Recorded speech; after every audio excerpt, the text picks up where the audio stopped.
പടച്ചവനെ, ഞങ്ങളിൽ പലരും പല പല രോഗങ്ങൾ കൊണ്ട് പ്രയാസപ്പെടുന്നവരാണ് റബ്ബേ. രോഗം തരുന്നത് നീയാണല്ലോ അല്ലാ. നിനക്ക് മാറ്റാൻ ഒരു മരുന്നും വേണ്ടല്ലോ അല്ലാ. ശിഫ നൽകു റബ്ബേ, ആഫിയത്ത് നൽകു റബ്ബേ. ക്യാൻസർ തരല്ലേ അല്ലാ, ട്യൂമർ നൽകല്ലേ അല്ലാ, കിഡ്നി തകർക്കല്ലേ അല്ലാ, ശരീരം തളർത്തല്ലേ അല്ലാ, ബ്ലോക്ക് തരല്ലേ അല്ലാ. കിടന്ന കിടപ്പിൽ കിടന്നു മലമൂത്ര വിസർജനം നടത്തേണ്ട അവസ്ഥ വരുത്തല്ലേ റഹ്മാനെ. ഈ ദുനിയാവിലിട്ട് നരകിപ്പിക്കല്ലേ പടച്ചവനെ. മറ്റുള്ളവർക്ക് ഭാരമാകുന്ന ജീവിതം നൽകല്ലേ റഹ്മാനെ. അല്ലാഹുവേ, നോക്കി നോക്കി മടുത്തു മരിച്ചാ മതിയെന്ന് കൂടെ കടന്ന ഭാര്യമാരാഗ്രഹിക്കല്ലേ അല്ലാ. ഈ സഹോദരിമാരുടെ ഭർത്താക്കന്മാരാഗ്രഹിക്കല്ലേ അല്ലാ.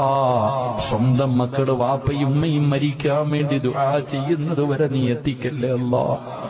അല്ലാഹുവേ, ഞങ്ങളുടെ മക്കളെ ഈ ദുനിയാവിലും ആഖിറത്തിലും ഉപകരിക്കുന്ന മക്കളാക്കണേ അല്ലാ. ഞങ്ങളെ സ്വർഗത്തിൽ കൊണ്ടുപോകുന്ന മക്കളാക്കണേ അല്ലാ. ഞങ്ങളെ കണ്ണുനീര് കുടിപ്പിക്കുന്ന മക്കളാക്കല്ലേ റബ്ബേ. ഞങ്ങളെ നാണം കെടുത്തുന്ന മക്കളാക്കല്ലേ റബ്ബേ. ഞങ്ങൾക്ക് സ്വർഗം വാങ്ങിത്തരുന്ന മക്കളാക്കണേ റബ്ബേ. ഞങ്ങളുടെ മയ്യത്ത് കുളിപ്പിക്കുന്ന മക്കളാക്കണേ റബ്ബേ. ഞങ്ങളുടെ മയ്യത്ത് നിസ്കരിക്കുന്ന മക്കളാക്കണേ റബ്ബേ.